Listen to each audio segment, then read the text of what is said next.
Practice this week. Obviously, going back to Carolina, we have another challenge ahead of us. So we just put last week's game to rest and learned a lot of things from it. It's definitely eye-opening for us to see where we have to improve. So just shifting our focus now to Carolina. Yeah, you guys were expecting or hoping for some carryover from preseason. Why has that? Can you see that carryover has not happened? I think it's almost there. I think we're just a step behind right now.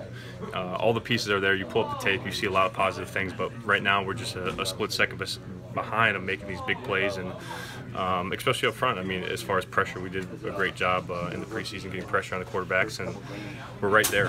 And if you go down and break the tape, I mean, our D line is right there. We just have to do better in the back end of covering and giving them a few extra seconds. You know, you're going back to your old home, obviously. Do you have any feelings about it? I mean, other than needing to win a game? No, I mean, it's business as usual. It's back to a work week, and I'm excited to go back and be able to compete against my old teammates, and definitely looking forward to the competition. You said going back in there, got to give the defensive line more time to get a sack with coverage. What goes into that?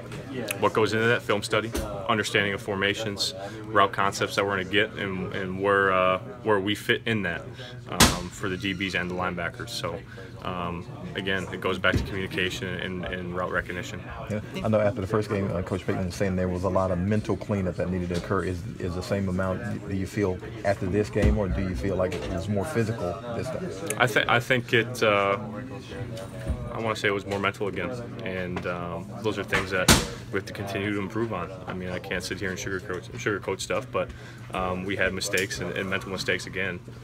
But we got to move forward, and there's nowhere to go but forward. So I'm not going to sit here and dwell on last week and get ready for Carolina. I think you were on a Carolina team that started poorly and then kind of had a turnaround, yep. so to say.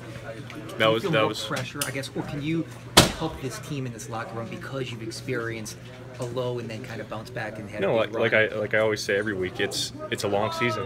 I think it was 2013. We started 1-4 and won 11 games straight.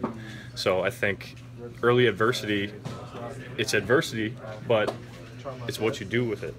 And we have to turn this learning experience into a positive that will help us later in the season, because this is a long season. It's not going to be an easy ride, so we have to be ready to play all 16 games. How important is it to get young guys to buy in? Because some of these young players haven't had any consistent success here. You know, how important is it to get them to stay focused and believe that can truly happen?